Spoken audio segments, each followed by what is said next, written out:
अरे बेटा, क्या कर रही हो? मुझे लगा आपको जरूरत है। हाय, जीती रहो। थैंक यू बेटा, इट्स ओके। एक बात कहूँ आपसे? हाँ हाँ बोलो। आपसे ना बहुत पॉजिटिव वाइब्स आती हैं।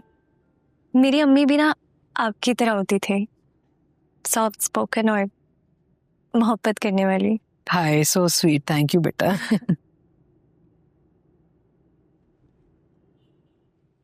हाँ भाई, क्या बना तुम दोनों के केस का? कब तक डेरे डालने का इरादा है यहाँ? खुदा का खौफ करें आपा, वो ये लोग कल ही तो आए हैं। हाँ, इसीलिए तो पूछ रही हूँ। इनका ठिकाना जल्द से जल्द बन जाए तो अच्छा है।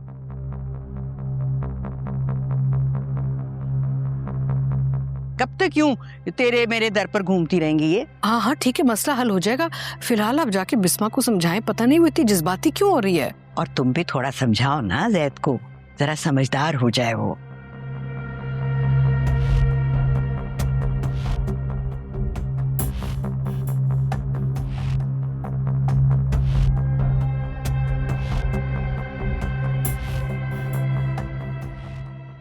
उम्र का तकाजा है।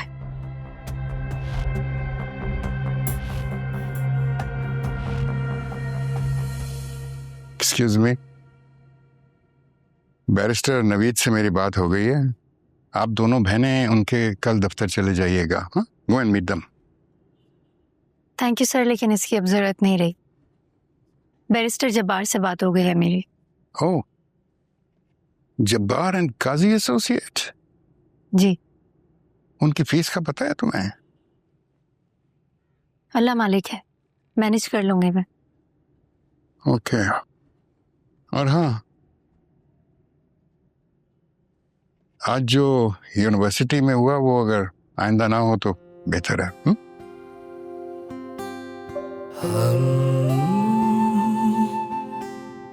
तन्हा ही रहते, कुछ भी न कहते, मगर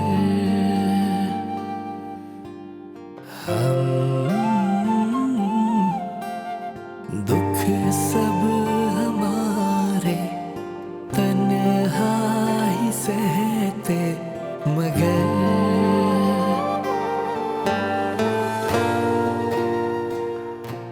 कहाँ चला गया है?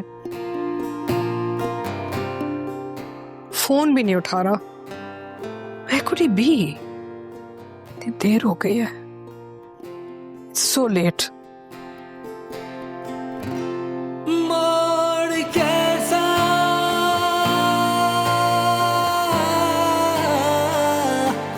जिंदगी में आया, तुमसे होके रास्ता मेरा है तुम्हीं पे आया, हाँ तुम्हीं पे आया। हम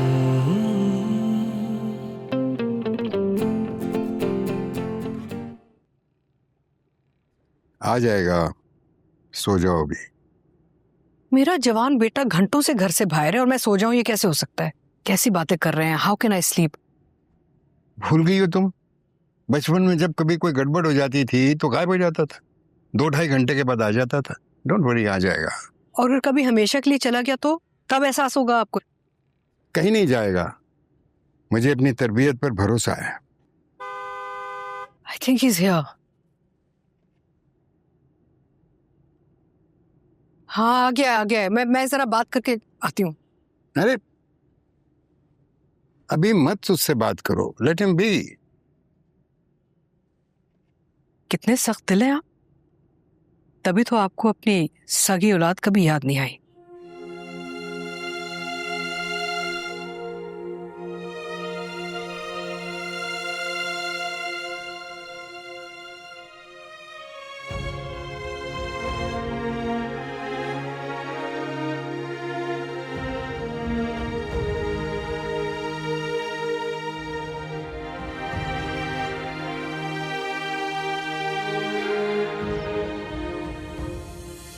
अस्सलामुअलैकुम। वालेकुम अस्सलाम। वालेकुम सलाम। वालेकुम अस्सलाम। आज प्लीज यूनिवर्सिटी से वापसी पे आपने फार्म हाउस रुकना है, चेक करना सारा जो मैंने कहा है आपको। जी ठीक। नाश्ता तैयार है। आसिया, वो जरा ज़ारा और सारा को बुला लो, बोलो आके नाश्ता कर लें। ना ना, कोई जरूरत नहीं है, नाश्ता उनके कमरे में भिजवा दें। हाँ अकबर, क्या क्या कह रहे हैं आप? ठीक ही तो कह रहा है, वो कौन से फैमिली मेंबर हैं?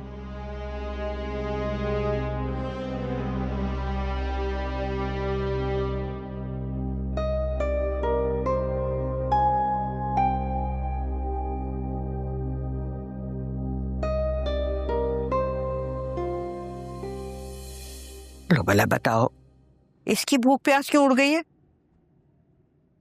आपा, आज नाश्ते के बाद ये जरा फंक्शन के बारे में बैठ के डिस्कस कर लें। मेन्यू खास तौर पर। हाँ चलो, जैसे तुम्हारी मर्जी।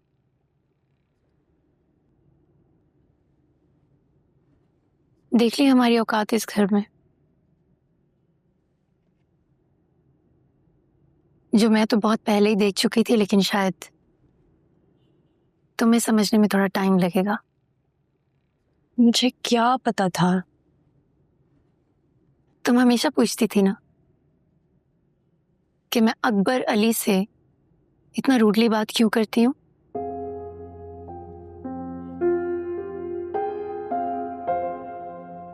तो आज दिल बड़ा करके सुनो।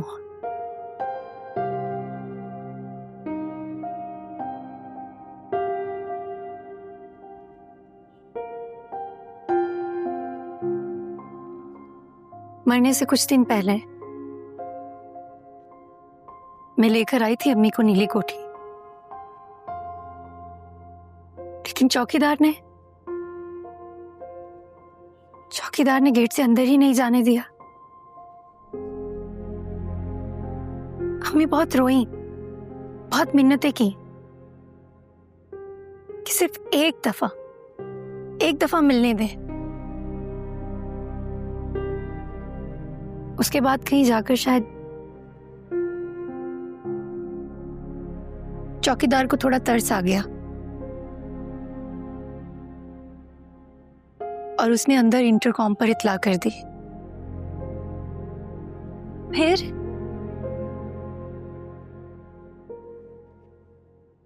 फिर नाना हुजूर ने मिलना तो दूर की बात, अपने घर की दहलीज तक अबूर नहीं करने दी, और चौकीदार ने हमें वहीं से धुतकार दिया। तुम जानती हो, उस दिन अम्मी को ऐसे रोते तड़पते बिलखते हुए देखकर मुझे इस नीली कोठी से नफरत हो गई थी। ये तो किस्मत घुमा फिरा कर यहाँ ले आई, वरना मेरा बस चलता तो मैं यहाँ कभी ना आती।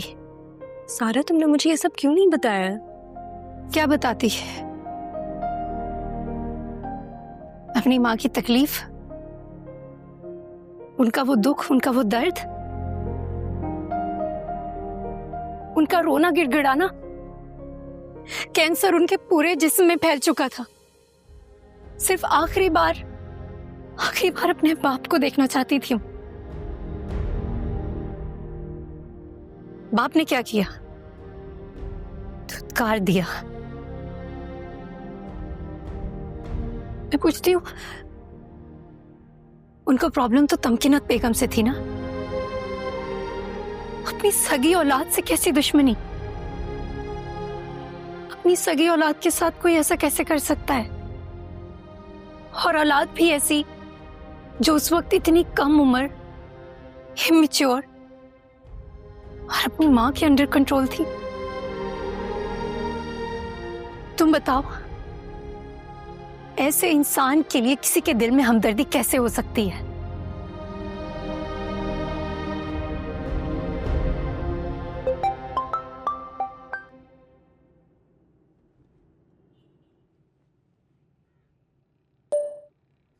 I am waiting outside.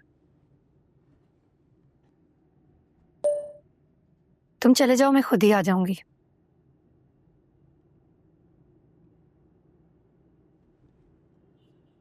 अब बताओ क्या करना चाहिए हमें?